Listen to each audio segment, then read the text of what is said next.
The 7 most important paintings by Caravaggio. Number 7. David with the head of Goliath. 1610. In 1610, Caravaggio painted David with the head of Goliath, a work that encapsulates both triumph and tragedy in a single frame. It depicts David holding the decapitated head of Goliath, a biblical theme loaded with symbolism that is here approached with a visceral and emotional approach. This painting, created in the context of the 17th century after Christ, is distinguished by its drama and psychological depth. Caravaggio's technique shines in the contrast between David's youthful, thoughtful expression and the brutality of Goliath's head. The light highlights the details of David's face, while Goliath's head lies in shadow, intensifying the contrast between life and death.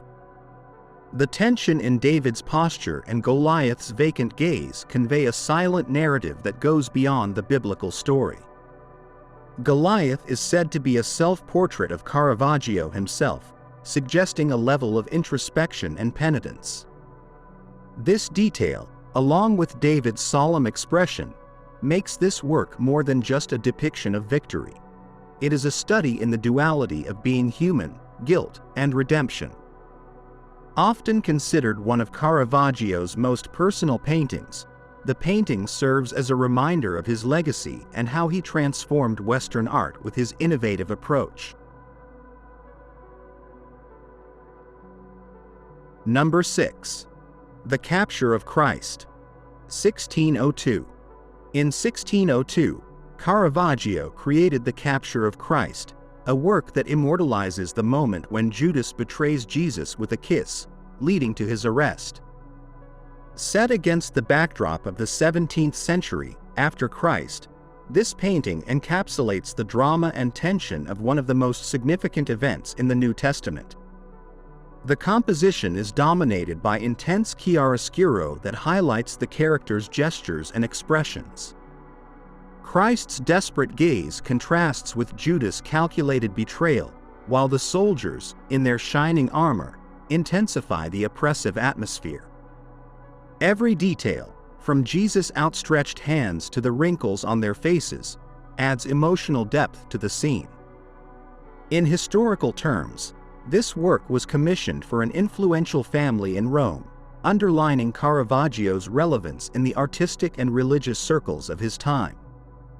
His ability to capture moments of intense drama and humanity resonated deeply with viewers, cementing his position as one of the most important artists of the Baroque. A fascinating detail is how the lantern, held by a character in the background, seems to illuminate the scene from within, a visual trick that reinforces tension and realism. This innovative approach demonstrates why Caravaggio remains an influential figure in art history. Number 5. The Burial of Christ. From 1602 to 1603. Between 1602 and 1603 AD, Caravaggio created one of his most moving works, The Burial of Christ. This monumental canvas, commissioned for the Church of Santa Maria in Vallicella, depicts the transfer of Christ's body to the tomb, a moment of profound sadness and contemplation. The composition is organized in a visual pyramid, with the body of Christ at the base, supported by St. John and Nicodemus.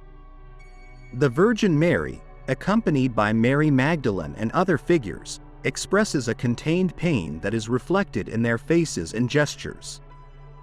The light, directed towards Christ's body, highlights his vulnerability and humanity, while the dark background creates a contrast that intensifies the scene.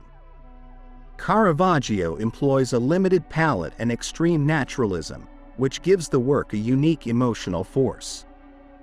Each figure is loaded with weight and volume, as if they were living sculptures, adding a sense of immediacy to the moment. The attention to detail, from the wrinkles in Nicodemus' hands to the texture of the stone, shows the artist's technical mastery. A notable aspect of this work is the position of Christ's body, which seems to extend into the viewer's space.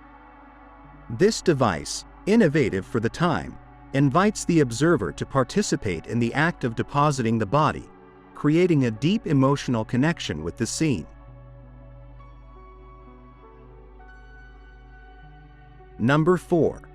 The Supper at Emmaus. 1601.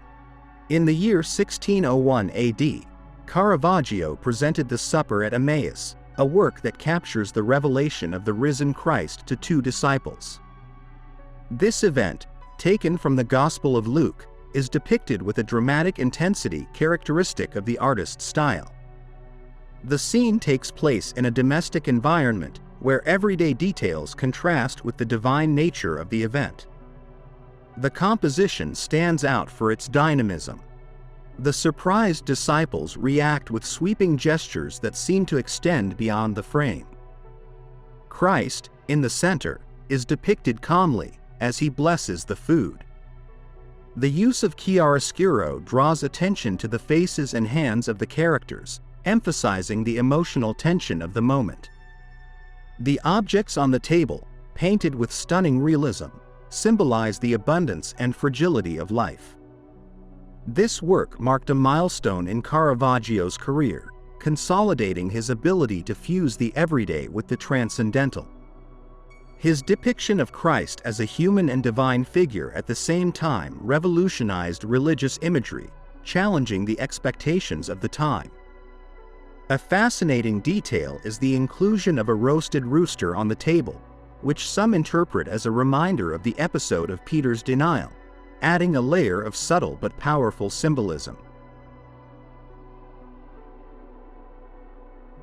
Number 3. The Conversion of St. Paul, 1600 to 1601. The turn of the century brought with it a work that captures the most momentous moment in the life of St. Paul. The Conversion of St. Paul, produced between 1600 and 1601 AD, is one of Caravaggio's most symbolic paintings. Commissioned for the Church of Santa Maria del Popolo in Rome, this piece depicts the moment when Saul, on his way to Damascus, is blinded by a divine vision. Unlike traditional compositions, Caravaggio opted for an intimate and austere approach. St. Paul lies on the ground, unarmed and vulnerable, with his arms open to the sky. His horse, depicted in a calm posture, dominates much of the canvas, emphasizing human insignificance in the face of the divine. The light, descending diagonally, illuminates Paul and symbolizes heavenly intervention. The work is a perfect example of Caravaggio's naturalism. The meticulously rendered details, from the taut muscles of the horse to the wrinkles in Paul's clothing, anchor the scene in reality, making the miraculous event even more tangible. This revolutionary approach resonated deeply with audiences and cemented the artist's reputation as an innovator. An intriguing aspect of this painting is the absence of secondary narrative elements. By focusing exclusively on the moment of conversion, Caravaggio forces the viewer to confront Paul's personal experience, creating a unique emotional connection with the work. Number 2. Judith beheading Holofernes. From 1598 to 1599. At the turn of the 17th century, Caravaggio addressed themes of violence and heroism with unprecedented intensity. Judith beheading Holofernes, created between 1598 and 1599 AD, depicts a biblical scene charged with drama. Inspired by the Book of Judith, the painting depicts the moment when the Israelite heroine kills the Assyrian general Holofernes to save her people. The strength of this painting lies in its brutal honesty. Caravaggio captures the act of decapitation at the precise moment, showing the expression of determination on Judith's face and the horror in Holofernes' eyes. The lighting, typical of the artist's style, emphasizes the anatomical and emotional details, while the dark background adds a claustrophobic atmosphere. The maid, who assists Judith, watches with an eerie calm, contrasting with the violence of the scene. This work stands out for its innovative treatment of the biblical theme. Caravaggio does not idealize Judith as a distant heroic figure, but instead portrays her as a determined young woman facing a terrifying task. This approach humanizes the characters and amplifies the emotional impact of the scene. Furthermore, the blood, depicted with shocking realism, breaks with the more stylized representations of the time. The painting had a significant impact on Baroque art, inspiring artists such as Artemisia Gentileschi, who reinterpreted the subject in her own unique style. A curious detail of this work is the possible inclusion of Caravaggio's self-portrait in Holofernes' face, which has led to psychological interpretations about his relationship with violence and redemption. Number 1. The Calling of St. Matthew, 1599 to 1600. In the 16th century, European art underwent a radical transformation with the arrival of the Baroque. Among the artists who defined this movement, Caravaggio stood out for his bold realism and mastery in the use of chiaroscuro.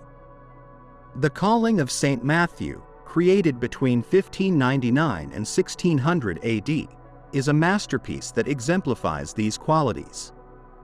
Commissioned for the Church of St. Louis of the French in Rome, this painting captures the moment when Christ calls Matthew, a tax collector, to follow him.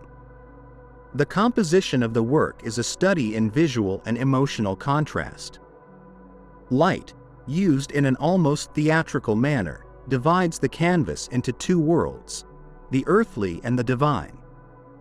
Christ, barely illuminated, extends his hand towards Matthew in a gesture evoking Michelangelo's creation of Adam, underscoring the connection between the human and the heavenly. Matthew, confused and surprised, points to himself, while the other characters seem absorbed in their own tasks. Caravaggio breaks with traditional conventions by depicting the characters in contemporary clothing, bringing the biblical story closer to his audience. The impact of this work on Caravaggio's career was monumental. Not only did it cement his reputation as an innovative master, but it also marked the beginning of his influence on religious painting. His ability to combine the sacred with the everyday redefined how biblical stories were told, inspiring generations of artists. This approach also generated controversy, as its raw realism contrasted with the more common idealizations of the time. A fascinating detail of this work is the ambiguity in Matthew's identity. Some scholars argue that the character in question is not the one pointing to his chest, but the man at the end of the table, looking directly at Christ. This ambiguity adds a layer of intrigue to the painting, inviting the viewer to actively participate in its interpretation. Thank you for watching our video. Subscribe to our channel for more videos like this. Give it a like, comment your thoughts, and share this video with your friends and family.